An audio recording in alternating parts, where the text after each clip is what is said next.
Quick announcement before the episode. Not only do we now have merch, including special edition guest merch featuring Sean Macguire, but we are also now on Patreon. $5 a month gets you early access and behind the scenes content. $3 a month just shows your support if you like what we do. Link is in the description of this episode and our link tree in our Instagram bio. Now back to the episode. Welcome back, oily turds. They say if you ride back through the old camps late at night, you can still hear them. The voices of the West. Tonight, one of those voices rides with us. Mick Mellamphy, the man who brought to life Sean Macguire, the loudest, proudest, most reckless little Donegal gobshite to ever talk a dog off a meat wagon. And try to rob Dutch Mangelin at gunpoint, and live to tell the tale. Until he didn't. Pull up a stool, grab a drink, and get comfortable for a few rounds on Sean. No grand plan, no speech from Dutch, just good stories and good company. I'm Sam. I'm Zaya. And this is the Outlaw Haven. Well done there, Shaniqua. Although I have to tell you, poor Sean's not from Donegal. He was only messing around. He's a good old Dublin lad. Yeah, so I know. That was like one of the things because it's like all of it's Donegal in game, but I'm like, that's not a Donegal accent. You're dead right. And you know, my excuse there's no excuse. Sean likes to fib his way in and out of places. He uses his charm. He uses his wit. And in that particular scene, when he was trying to sneak Arthur into the manor house, onto the grounds there of Braithwaite Manor, I think it was, He had to use every little bit of charm and wit that he could. So he started plomossing, as we say in Ireland, about being from the lovely hills of Donegal. And sure, the poor feckin' MC who got it in the end didn't have a clue where Donegal was, or Dublin. So that's what the true story was. You're the first ones to hear the story out of the horse's mouth. Well, there we go. Very cool. And I love Shaniqua's intro. That was brilliant. Yes. Thank you, Shaniqua. Before we get started today, we need to do a couple shout outs. We want to give a huge shout out to our friend Shaniqua Romeo-Davidson for today's intro and likely more upcoming intros. She's a talented voice actor and Twitch streamer, and her username is Shani Retro on Twitch and Instagram. We also need to give a huge shout out to Mary. Her Instagram name is Mischief Mary. She did some thorough research for today's episode and was very kind enough to give us all of that information. So big shout outs to them. They're great friends. Go follow them. And also Mary is a very talented artist. So insanely talented. Check her out. Mary's awesome. Mary traveled all the way to Cork in Ireland to see me in a play last year, which I absolutely loved. And she got to sit next to me ma and me da. Oh, that's awesome. Yeah, it's great to see her. She just went on a trip to Ireland like a week ago. Yeah. Oh, did she really? She did. I didn't see that. I'm so jealous. Great. We just booked a trip to Ireland there yesterday, myself and my wife Jessica, who I'm going to give a shout out to because she supports everything I do, and I wouldn't be doing any of this if it wasn't for her love and attention and care. We all need supporters in our lives. So yeah, Jessica and we booked our trip home to Ireland this summer yesterday. So everyone's going to Ireland. We're all excited.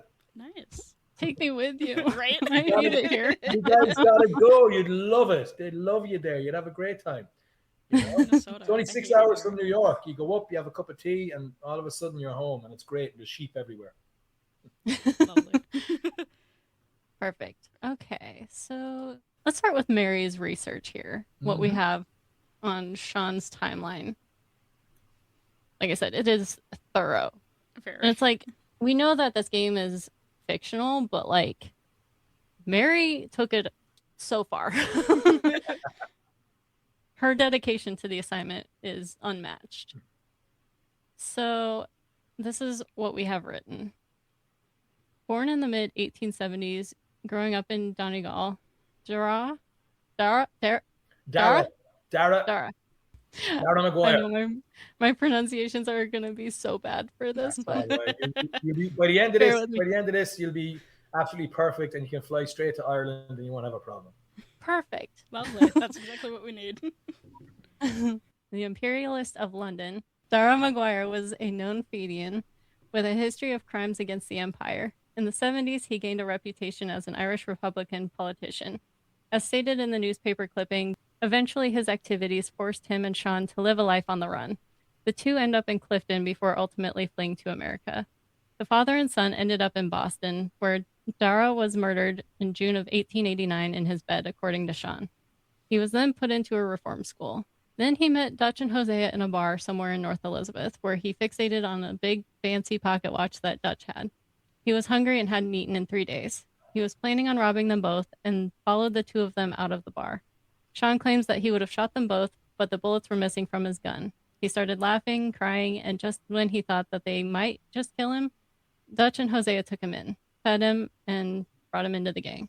Sounds about right, except I do have to take a little bit of umbrage with calling my dear old dad a criminal fighting against the Empire. I'm sorry, but Dara Macguire was a freedom fighter. He was not a criminal. He was a freedom fighter fighting for what he thought was right, fighting for his people. And I think that certainly had a great influence on young Sean Macguire, who ended up fighting alongside the likes of Dutch and Hosea for what they believed was right and their opportunity to eke out a better existence for people like themselves. Fighting against the system. Yes, the system will always call you a criminal when it doesn't suit them. But yes, that's my opinion right there of that. And whether or not he was born in Donegal, I'm not sure about that. Maybe Dara was. Dara might have been from Donegal, but I kind of get the feeling because they moved around quite a bit, you're on the run, fighting against the evil empire. You probably would have spent a bit of time in Dublin, which is where the crown would have sat in Ireland. That would have been the capital of Ireland during the 1800s, and it still is to this day. And if you ever visit Ireland, a lot of the old buildings are still there. They were all built by the British Empire because Ireland, we only got our independence officially in the early 1820s, and we only became a republic in 1847 or 1849. So we're quite young. We're quite a young republic. And if you compare us to the United States is turning 250 years this year. Ireland became a republic in the late 1940s. So, we're still quite a few years away from our first centenary as a republic yet. So, yeah, Sean would have spent a lot of time in Dublin, I believe. So that's all I have to say about that. She does talk about the Irish Republican Brotherhood, often referred to as the Fenians, an organization dedicated to the establishment of an independent democratic republic between 1858 and 1924. Yeah, the IRB would have been the forerunners to the IRA. The IRA is what the political way, it was the part of was one of the splinter groups during the Irish Civil War, which happened right after we got some form of independence from Great Britain in the early 1820s. So the Irish Republican Brotherhood would have been active in America as well. There would have been people in America working on behalf of the IRB in the late 1800s, sending arms back to Ireland in the whole struggle for independence. So, we talk about Red Dead not necessarily being a piece of fiction, but the thing I love about the game is that they actually draw on tons of factual historical events to create this world, Yeah, they really did their research. Yeah. Big time. Yeah, she said this is the organization and political affiliation that would have been most likely held by Dara Macguire and is essential to understanding many of the beliefs and ideas that Sean himself also references. Like she talks about how the politics were something that were very important to Sean, and that's why she talks about. She has like 4 pages of. Wow. I think essentially everything that you've said. I did my research for the part as well, I can imagine. You did great. Yeah, I don't know if I did that much research, but no, it's great in the game. Like you see. I mean, the whole history, the whole idea of manifest destiny and going forth out into the Wild West and kind of creating your own destiny. That's a huge part of what the Vandal and the gang is. I love the fact that the game brings you into the world of the suffragette movement. You talk about emancipation for Black people throughout the game. It shows you kind of what was happening in the country, how we were treating Native Americans at the time, and just the whole creation of, what this country was becoming in the post-Civil War years. I think it really is. It's more than just a fun piece of entertainment. It's a great piece of art that just bundles up so much history to it, and it makes it really accessible for a lot of people. Very true. And The Irish government is actually really great at supporting artists, both in Ireland and all around the world. So anytime there's any, dignitaries come to New York, they're very good about inviting artists and actors and people to different events. And when I went to a meeting with former President Michael D. Higgins last year, I brought along a copy of Tor's book, signed by him, and I gave it to the president. So yeah, that's sitting in his library in Dublin or Galway or wherever he is now. We have a new president in Ireland now. Very cool. So it's really cool. Awesome. And the other thing about Michael D. Higgins is he was a poet. He's a poet and a writer. That's what I love about back home. We elect people like that to represent us. sounds like Ireland really supports artists. Mm-hmm. Yeah, it's. I mean, it makes sense. You can't really go too far anywhere in the world without hearing somebody singing an Irish song, whether it's Bono or Sinead O'Connor or Dolores Reardon or someone like that, or Kneecap, who are really popular at the moment. With Jessie Buckley winning Best Actress recently and Cillian Murphy Best Actor last year, Ireland has been kind of exporting artists for decades. And it is kind of our little superpower is culture, whether it's storytelling, theatre, film, animation, music. It's something we love and it's something we share. And when you do go to Ireland, both of you, I think one thing that's going to really strike you is everywhere you go, you hear music. There's music literally everywhere you go. So yeah, we love our artists. The Irish government has actually brought in a project over the last couple of years where they have started giving artists a salary to be artists, where artists, I think they get €350 a week.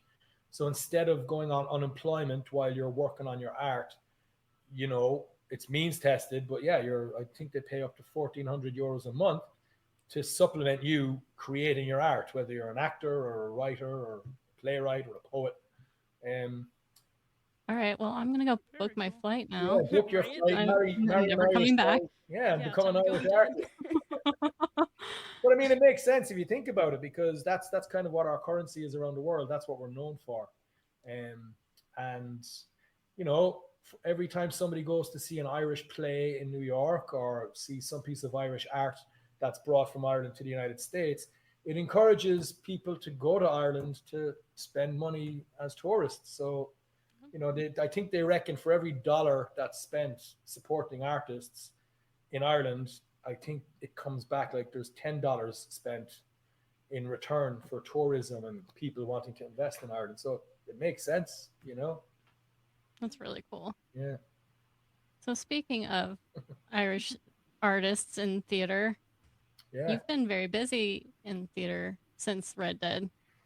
Yeah, it's what's funny, it's what I went to school for. I grew up in Ireland. I grew up in Cork in the south of Ireland, and I always wanted to get on stage. And since I was 8 or 9 years of age, whenever there was a school play happening, I was there auditioning for it, and I would get up there on stage, do my bit, learn my songs, and then when it came time to choose what I wanted to do after secondary school, or high school as it's called here, I just wanted to go to drama school and learn all about it. And I did. Spent a year in Cork studying. Then I went to Dublin for 3 years and studied in Inchicore in Dublin.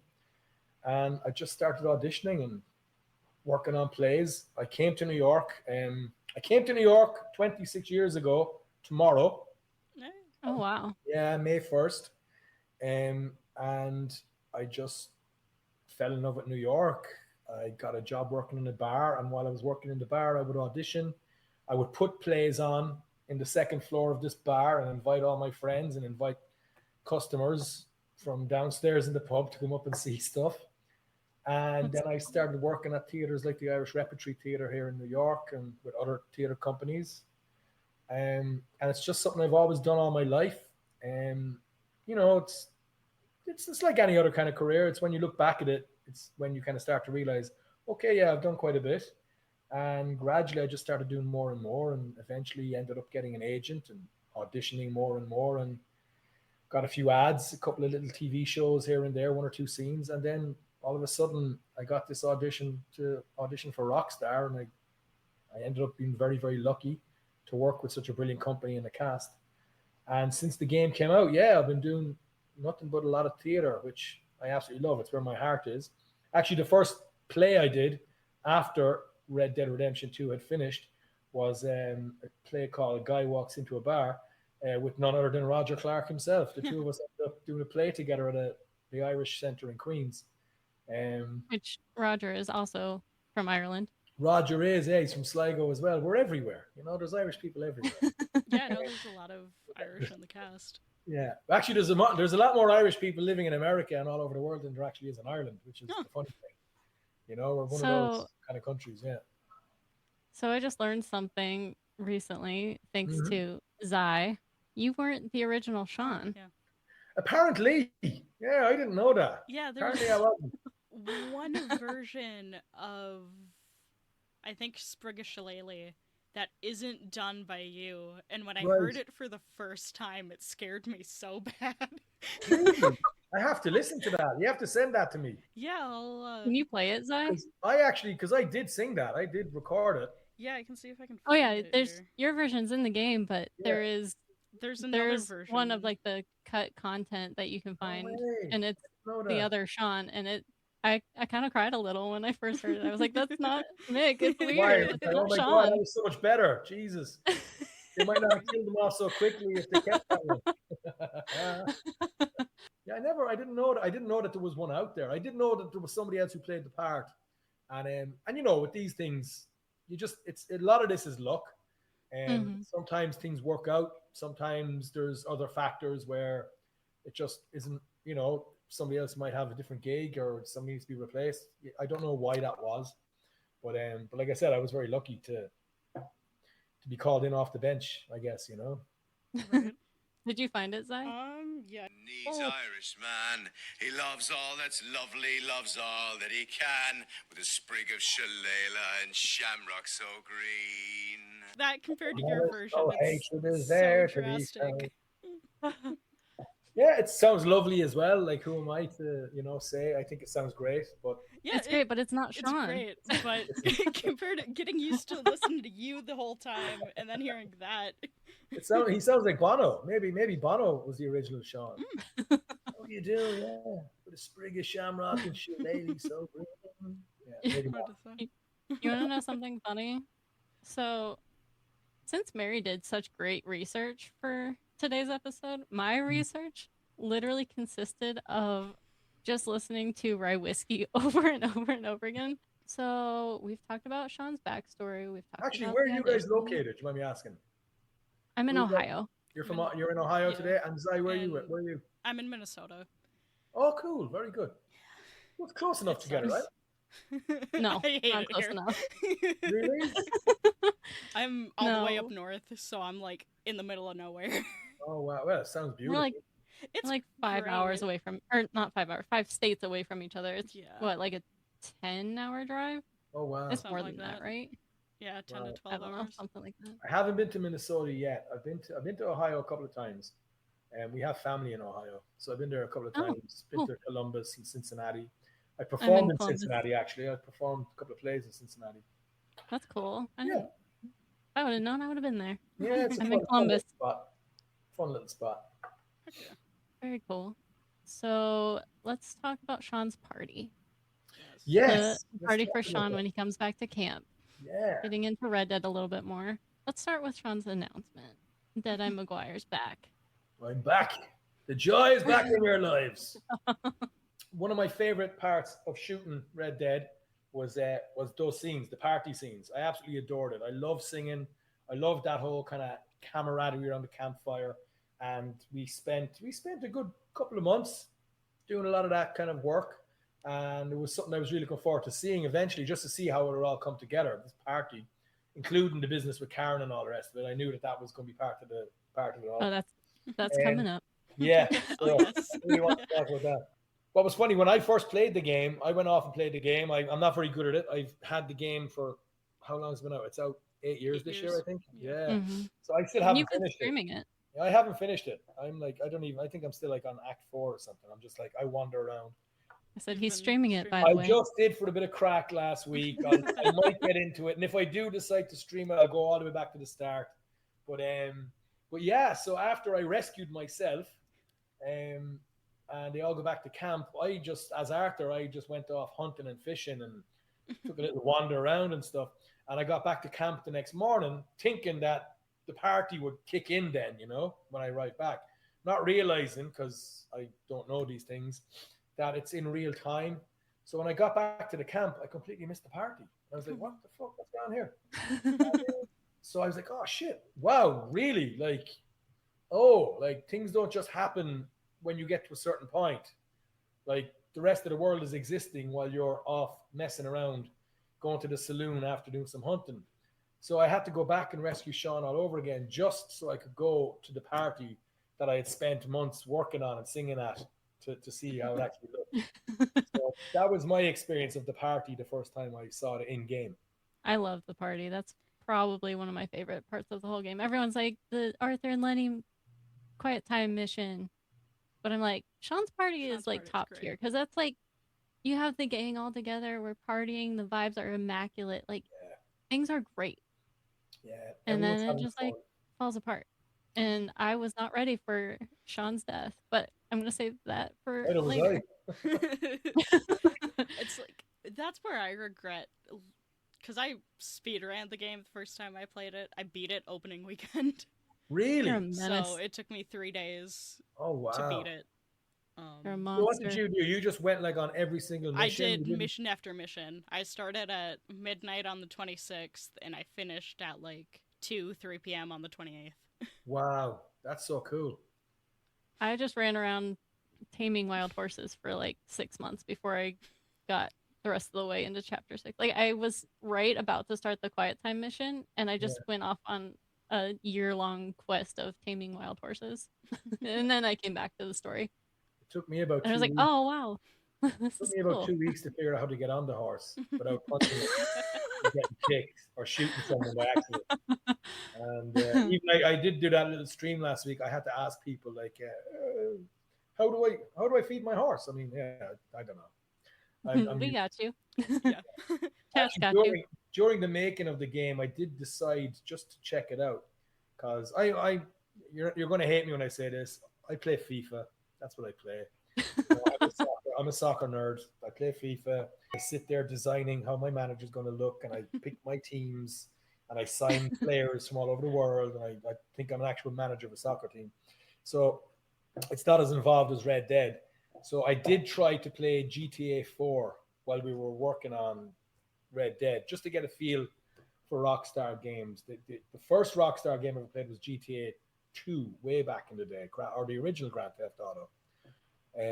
The one where it was overhead and you're watching the guy walking around the city, and I loved that. But yeah, I played GTA 4 and I couldn't get on the bike. I couldn't get on the bicycle. I was like, what the fuck? I gave up after about 10 minutes. So, with Red Dead 2, I knew I had to invest some time into learning how to play the bloody thing, because you just have to. It's such a detail-oriented game. There's so much. Like, I've been playing it. I've played story mode more times than I can count. I've had all the saves filled and then had to go over and save over old ones. I've 100%ed it twice. I'm about to hit platinum for the second time. Wow. And I'm still finding stuff I've never found. And what are you both playing on? Do you both play on Xboxes or PS5s or 4s or what? We played on both, but both. Mainly PlayStation. PS5 now. PlayStation 5? Yeah. Mm-hmm. Yeah, I'm threatening to buy one.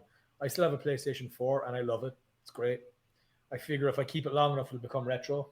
So why not? I still have my PS1. Really? Yeah, I was looking at those. PS2 and my PS3. Oh wow! Yeah, I have a GameCube and a Nintendo 64. Awesome. Yeah, my PS2 broke. Yeah, I'm showing my age. I started playing video games on what was it called?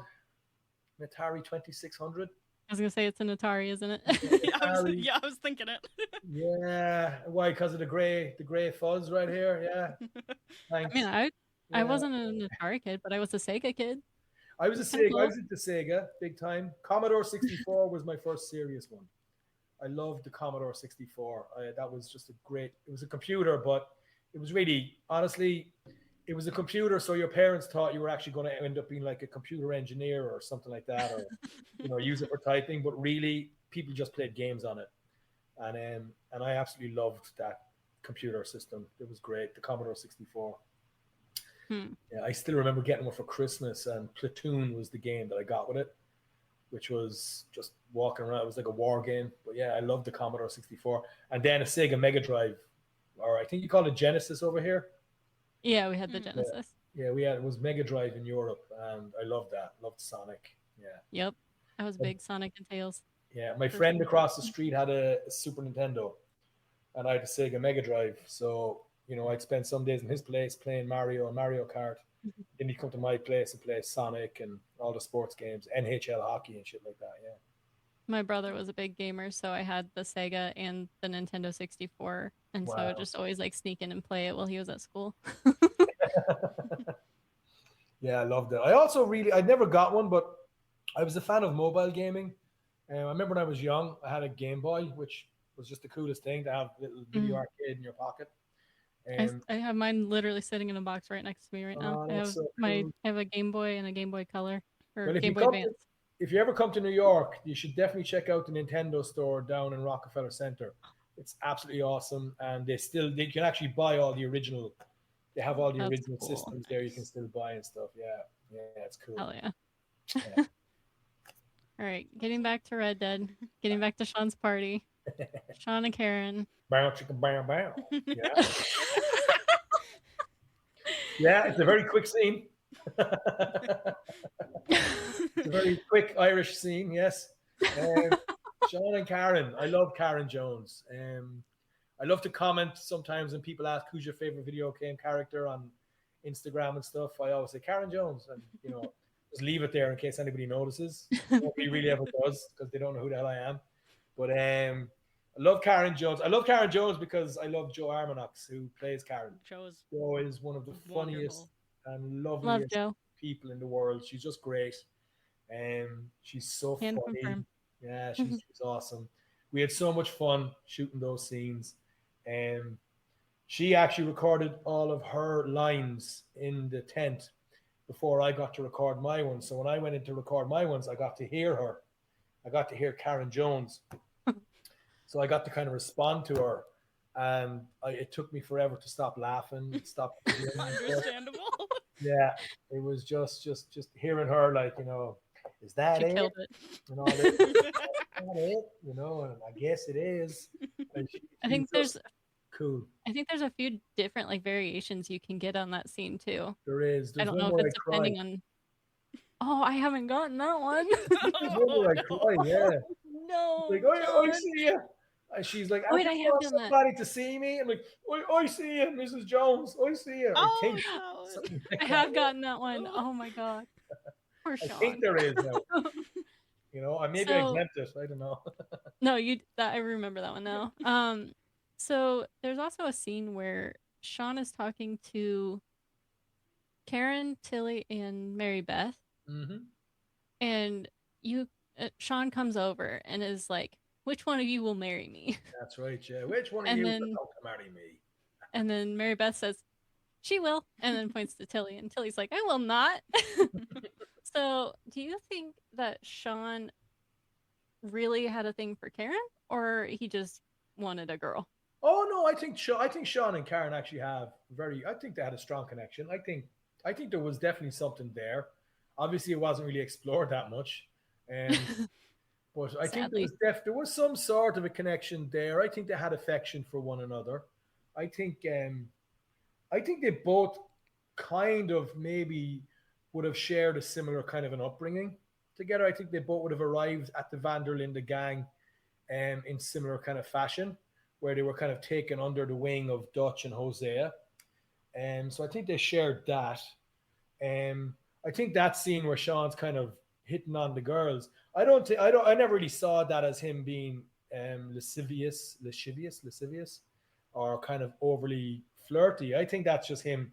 I think that's just a bit of Sean's bravado. What he doesn't possess in cowboy skill, he kind of makes up with his brogue and his blarney, He has a touch of the blarney about him, where you can go to Cork in Ireland, where I'm from, and actually kiss a stone called the Blarney Stone, which gives you the gift of the gab. And I think that's something that I think a lot of Irish people have it. But I think certainly that's something that Rockstar leaned into with Sean. I think that's kind of him being more kind of humorous and just kind of, he's hello ladies. Like he fancies himself as a ladies' man, but in reality he really isn't. I think it was just more fun than anything else. I do think in a way maybe he was teasing Karen in front of the other girls. Maybe a little bit of that. But I do think there was a connection there between Sean and Karen, definitely. And then if you were not one of the girls in camp, if you were one of the boys, you were bullied by Sean ruthlessly. Yeah, I think Kieran was definitely bullied. Especially Kieran. Yeah, Kieran got a hard time. I think Sean is definitely a bit further down the pecking order in terms of status in the camp. But again, he's one of these guys who will throw his little bit of weight around with people who he feels he can.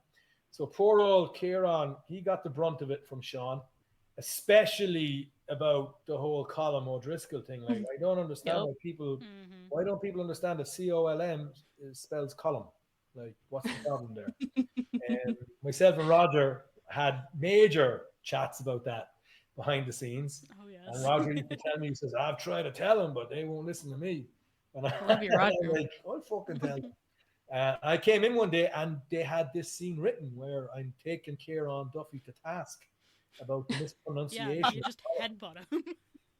Loved him, And thankfully, with the equipment we had to wear, I couldn't actually get that close. Where Pico, who played Kieran Duffy so brilliantly, was under any danger from Sean Macguire, from me.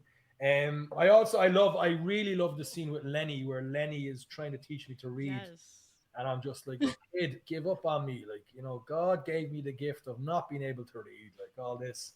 So I kind of loved how he kind of gives a little bit of bravado there with Lenny. I love the character of Lenny. I love all these characters because I love all the people who play them. And it's great when you actually watch the game and you're playing the game and you're brought back to like, oh, there's Harren. There's Joe, there's Ben, there's Roger, there's all these wonderful actors. It's weird because I find myself, even when playing the game, like walking through camp, I won't say the character's name. I'll end up saying your guys's.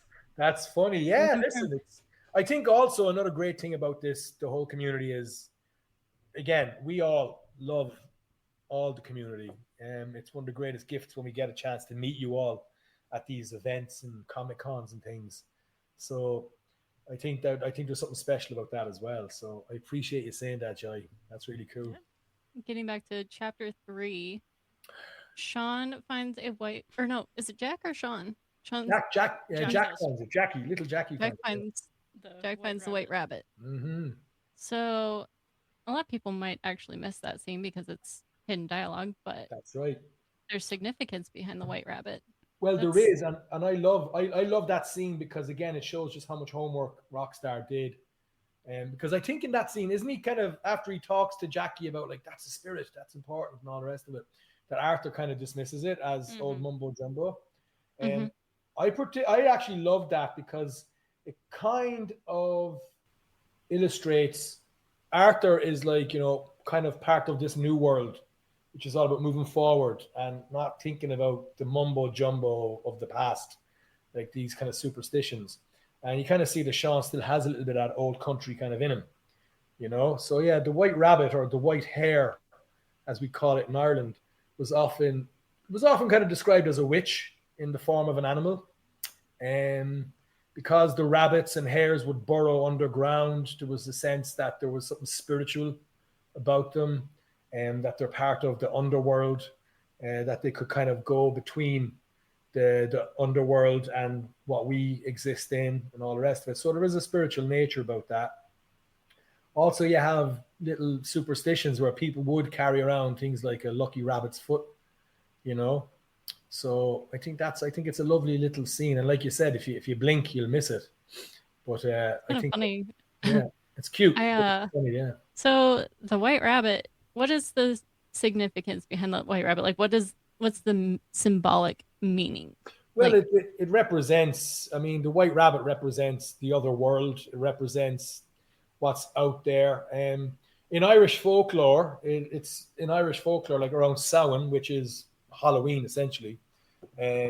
Samhain was an old Irish festival that Halloween came out of, where the veil between the afterworld and our world was at its thinnest, where spirits could pass back and forth, and spirits would take different shapes.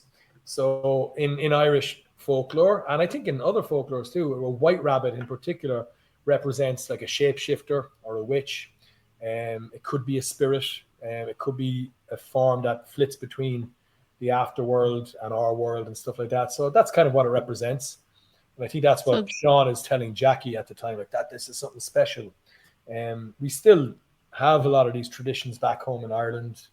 You know, we still kind of believe in fairy forts. We still believe in, you know, the little things like that, like things that are unexplained. But I have this along the skirting board in my house here. It's a little Irish fairy door. And I love that. open it up, and it's just, you know, there's the little fella inside. Fucking open the door. Jesus. Need to put some oil on the thing.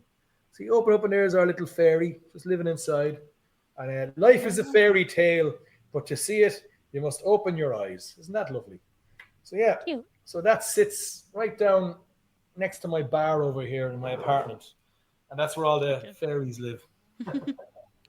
Yeah, we were always taught, like growing up, if you saw like a ring of trees and things like that, don't disturb it, walk away.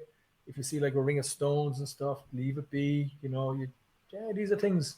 And I know these are stories we tell ourselves and they're part of folklore, but there was a time in the past where these stories would influence people, and they were also lessons to help us kind of, you know, live lives without chaos and stuff like that. By the way, I love your wood burnings, and I think I can see Sean behind you there. Yep.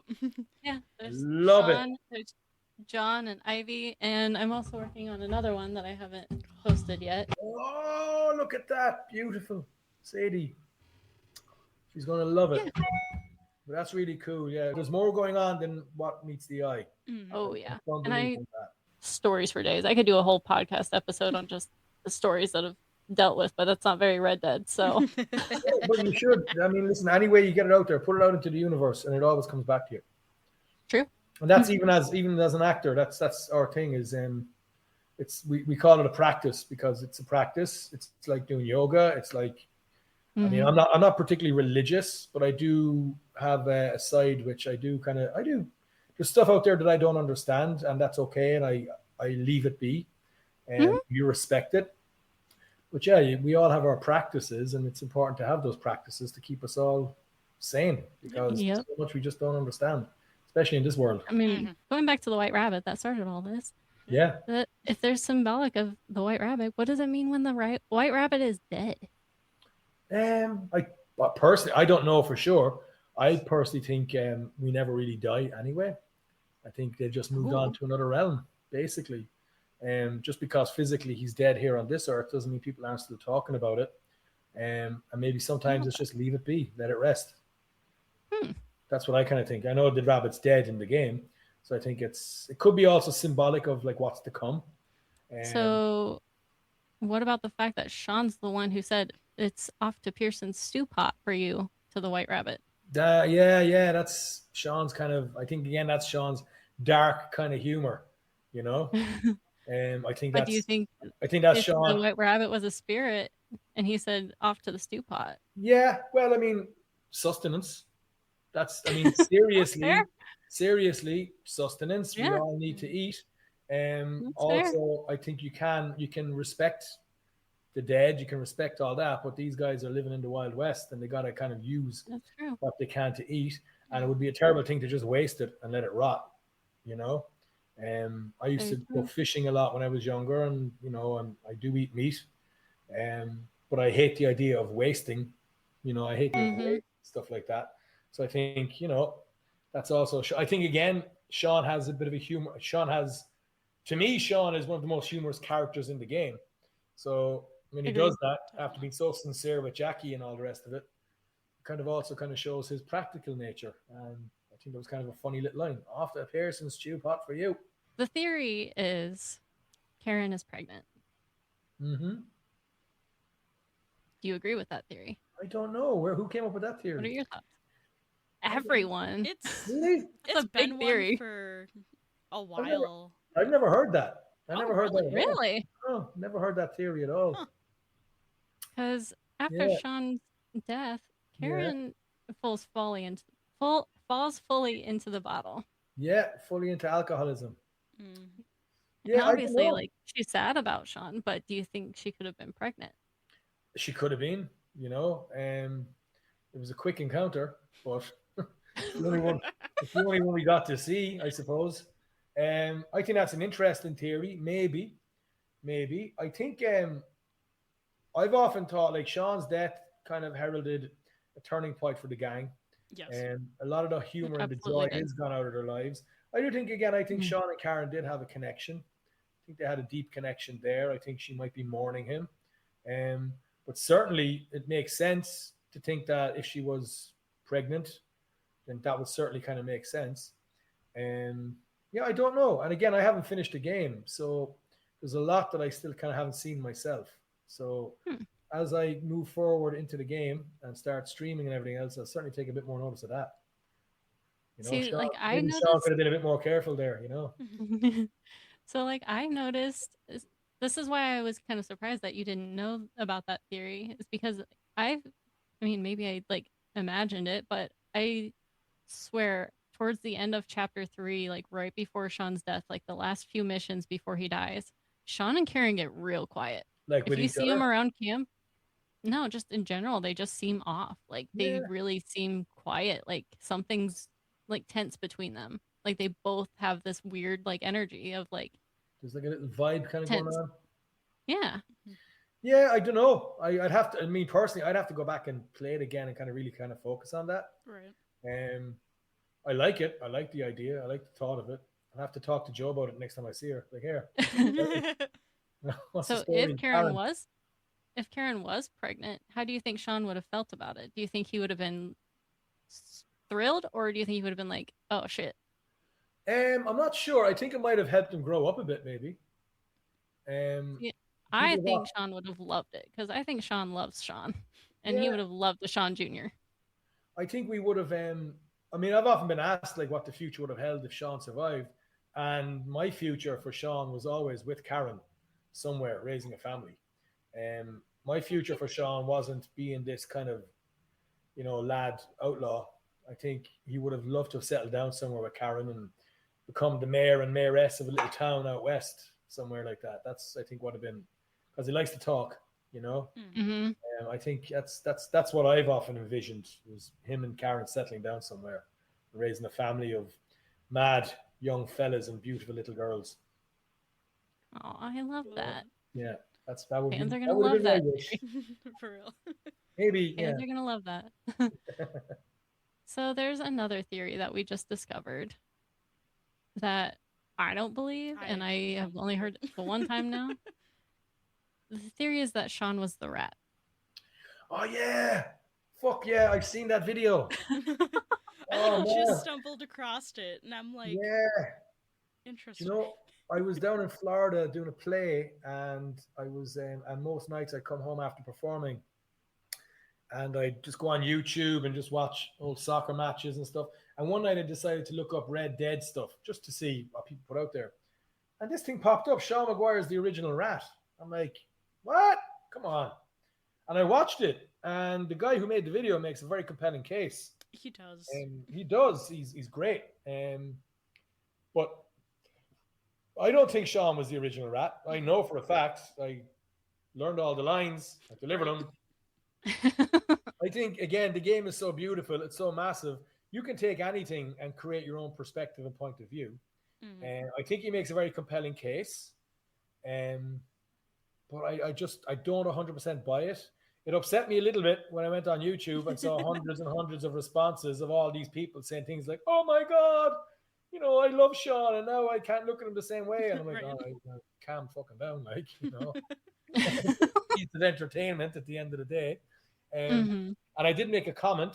I made a comment on the whole YouTube thing where I was like, "This is great, well done, lovely video, really appreciate it." I disagree. But I'm gonna have to I go just, find that now. yeah, and I just left Right. it at that. I disagree. I don't think Sean was the original rat. I can I don't see think so like either. how, yeah, he was the one that was kidnapped and survived from Blackwater. Um, I mean, Sean came pretty close to getting his head blown off a couple of times. He was left hanging upside down in the middle of a shootout when you rescue him, where he very easily could have been shot and killed. And if he was a rat, he wouldn't be in vulnerable positions like that. Mhm. You Did you know? have to film that scene hanging from a Oh tree yeah, upside yeah. down? That was one of the first ones I did. Yeah, Oh. yeah. But they didn't actually hang me upside down. I just acted like I was hung upside down, and the magic of how they create these things, they made it appear that way. Yeah, because I remember hearing from Roger when they did Blessed Are the Peacemakers when Arthur gets taken by Column, and that he was hanging off of just a table, and Hmm. then Andrew was beside him and working on the dummy and just whacking him. That's right. Yeah, yeah. It's amazing how they actually make all this work. It's Hmm. just incredible. They're just brilliant. Rockstar are just brilliant at what they do. You know. But yeah, to answer the question, I don't think Sean was the original rat. But hey, listen, if people want to put videos out there and put stuff together and work on Sean for hours and hours and hours and put content out there that talks about Sean Macguire for 45 minutes and show all his lines and create whatever they want out of it, I'm happy with that. I love it. Please, more. Do more. Make Sean the original rat. Make Sean, I don't know, make Sean fucking anything you want. Put Sean up on stage in Saint Denis. Make him the original actor, whatever you want to do. Yeah, the more Oh, Sean in our lives, the better. we need that in a fan fiction. Yeah, pretty much that. Are there any other like hidden or not hidden dialogue, but like the cut scenes that I mean, you obviously haven't really gotten that far in the game to know, but if there are any like scenes that were cut from the game that Sean Yeah, had? there's one scene where Sean Macguire he finds a lamp, like a genie's lamp, and he rubs it, and he's transported into the future, and he gets to play in GTA 6, and he's running all around the place like setting off bombs and traps for people, and then he ends up meeting up with Mario from Super Mario Land, and he I becomes love that. he becomes a voice actor in Hollywood working on the new Mario movie, um, Replaces as Brad Pitt. Bowser. Yeah, and it's a whole thing. It goes on for about 6 or 7 hours. It's great. And then it ends with him waking up in the tent with Karen. He's like, "Hey, Karen, I just had a mad dream there, and I can't explain it." I love that. Yeah, and there's another scene where he ends up dancing with Dutch and Micah and under the moonlight, Oh, that's awesome. and they're all half naked and stuff. Oh wow. Honestly, I don't know if there's other cutscenes out there with Sean. Honestly, Zai Especially is the one to know. yeah. Oh, Zai really? Would you? Zai Are wins there all ones? of it. I have done so much work on cut content. It's bad. I can tell, like, I'm huge Dutch fan, huge Ben Yeah. fan. Love I Dutch. got his handwriting tattooed on me. There you go. um, but I, it's just, Dutch is complex. Nobody's gonna figure him out. But I can kind of tell when like it was Ben in that spot or if it was a different actor. Really? Like when in chapter 6 with Molly's death, Hmm. um Ben has said and Penny has said that it wasn't Ben that was there, and I could tell that Really? I didn't just know. I based didn't know off that. of the movements. Yeah, I didn't know that. That's wild. Because I think She acts like Dutch when she's just standing around at work. She'll start standing like Dutch. Yup, She's got a problem. I do. That's awesome. Yeah, I love Ben. Ben's great. We speak every now and then. We call each other up and just see how we're all doing. And I do. I talk to Ben every now and then. He's great. I remember when we were making the game, he'd spend time in the green room doing his New York Times crossword puzzle. He's a very clever guy and a lovely man and a lovely actor as well. Yeah, because I know he's got I think the Ice Cream Man coming out in August. He's doing some great work. Yeah, he's doing some wonderful stuff. So I'm looking forward to seeing that. Yeah, that's exciting because I'm a huge horror fan, and Awesome. the original is amazing. So Oh, that's cool that he's involved in that. That's cool. That's really cool. Looking forward to it myself. yes, So if Sean would have lived and made it to chapter 6, I mean, obviously there's the question of would he have been in the bank robbery? Would he have gone to Gorma? But he had made it to chapter 6 and Dutch starts falling apart. Do you think he would have stuck around, or do you think he would have like been like, okay, Karen, let's leave? I think he would have definitely been on the side of Arthur. I think his relationship with Arthur Morgan was kind of tight. I think he kind of looked up to Arthur like he was like his big brother. And I think if the opportunity arose, he would have vamoosed with Karen. It would have been, let's get out of here. And possibly with a few of the other characters too. I think maybe he would have, himself and Lenny. I think Sean and Lenny were kind of pals.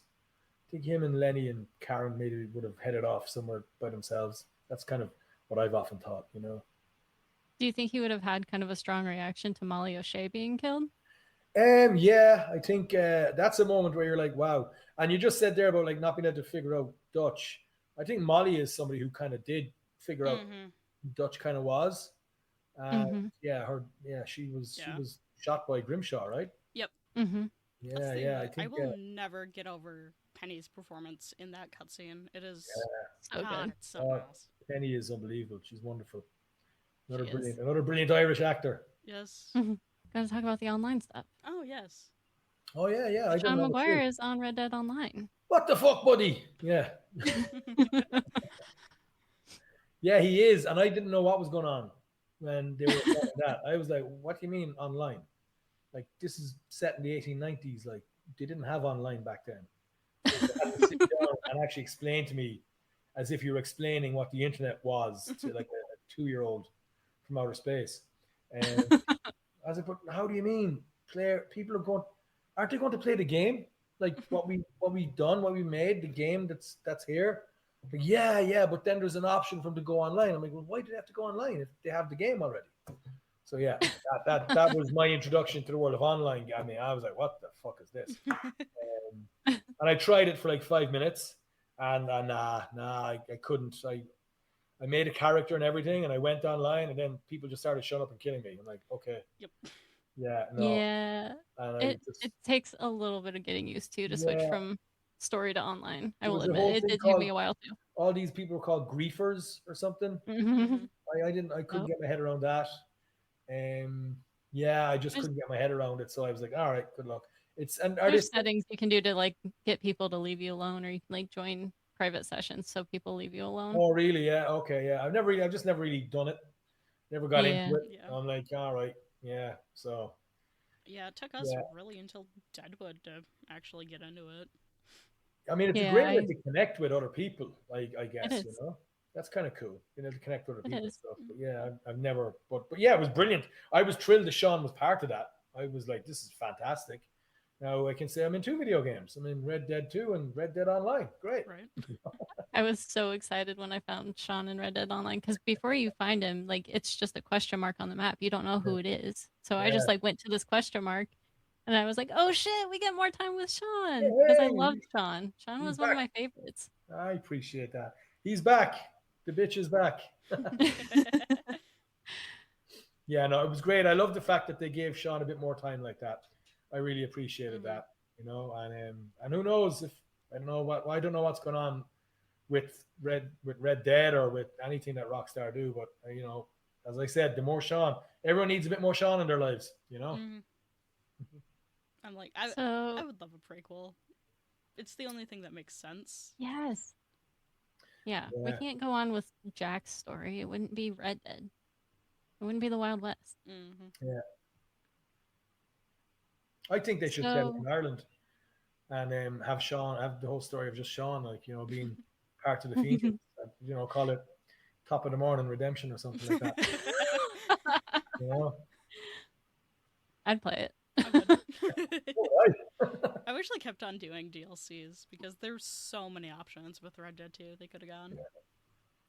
Yeah. The one thing I don't like is all the talk about people wanting to make movies and stuff. That always bothers me. And I'm like, oh yeah. Every time they do that and they start saying, who would you cast for Red Dead the movie? I'm like, I would cast the original actors. Yeah. I want the original actors to be the same. For me, it's not even that. For me, it's just the game is such a piece of art on its own. It is. I don't think it requires. That's I don't just think it needs like, it.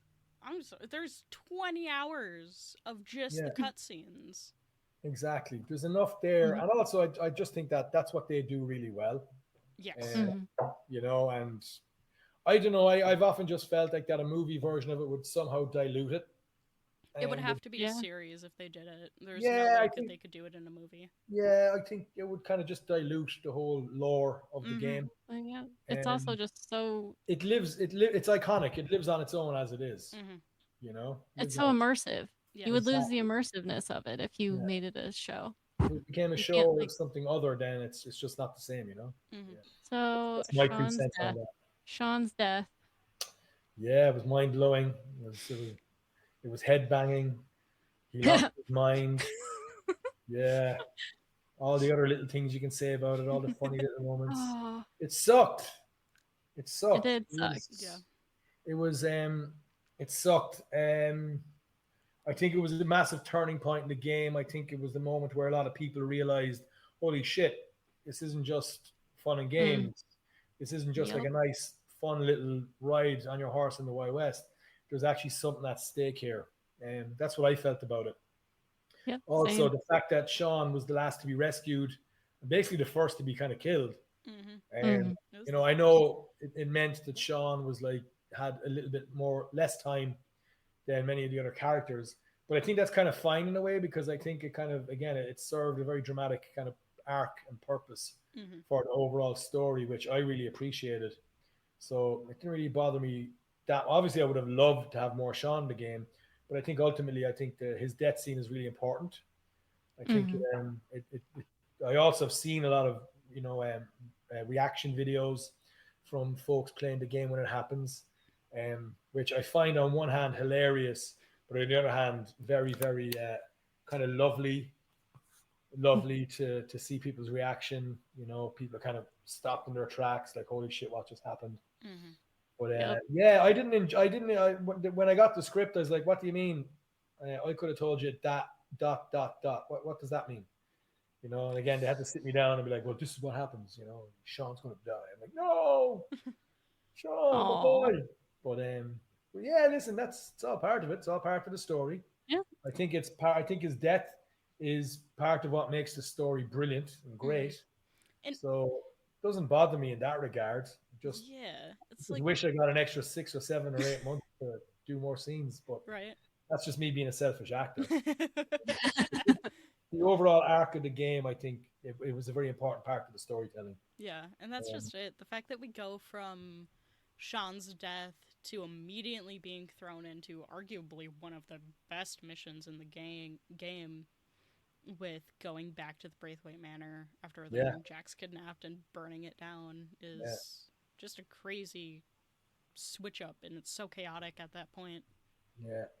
It's epic. It really is Mm-hmm. epic. No, it's great. Mhm. It's brilliant storytelling. It's awesome Do storytelling. you do you think that they didn't really spend enough time mourning Sean because Um, they go right into partying for Jack?